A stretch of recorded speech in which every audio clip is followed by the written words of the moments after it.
yetu. Ndio. Asanteni sana. Haya basi tuwapigie makofi, na sasa tukipeperusha bendera tutawaomba warudi mahali walikuwa pole pole tu tukiwaelekeza. Hebu tuwapigie makofi wananchi tafadhali. Na kwa sasa wakiondoka pia kuna lori ambazo zitakazoingia, ikiwa ishara ya kwamba sasa dawa pia zitapatikana, na tutamuomba rais atateremka hivi karibuni ili aweze kuflag off ikiwa kama uzinduzi wa universal health. Kindly request your excellency, if you may, with your permission, to kindly come with and flag them off together with His Excellency the Deputy President, just to witness as we flag off the trucks that are going to be carrying the medicine and having all counties. We believe by now all counties have received the kits, which are now adorned with the CHPs, the community health promoters. Na ndio hizo lori zinazokuja, na sasa tukimkaribisha Mheshimiwa Rais ambaye atakuja kuzizindua, na pia just to flag them off as we now have this event proceeding.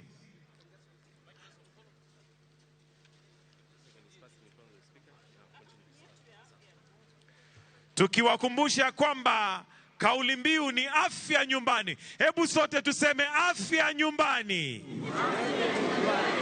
Turudie sote afya nyumbani. We now have these trucks that have the medicine, and each truck is representing a region, but every county is represented. Wapi makofi ya rais? As he continues to flag them off. Come on, let's tumpongeze kwa makofi rais wa Jamhuri ya Kenya.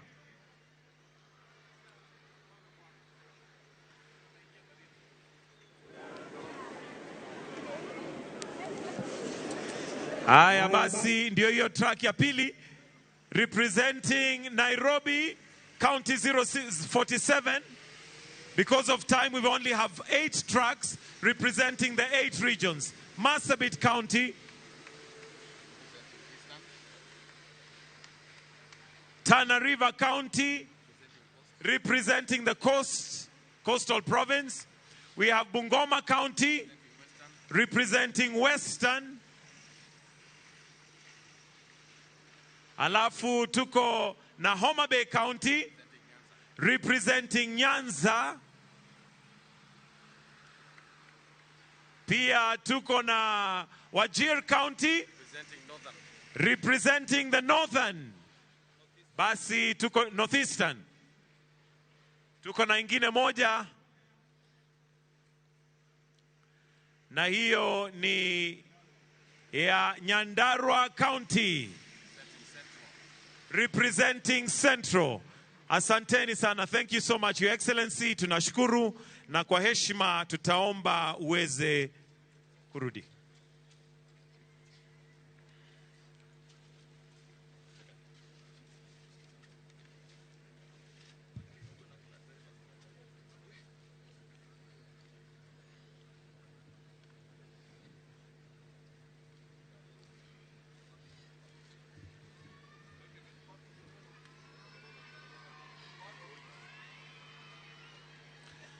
The government has onboarded 100,000 community health promoters, known as CHPs, in the country, and will continue with Afya Nyumbani.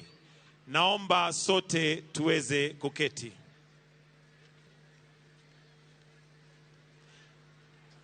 Mheshimiwa Rais, kwa heshima sasa naomba uniruhusu nimwalike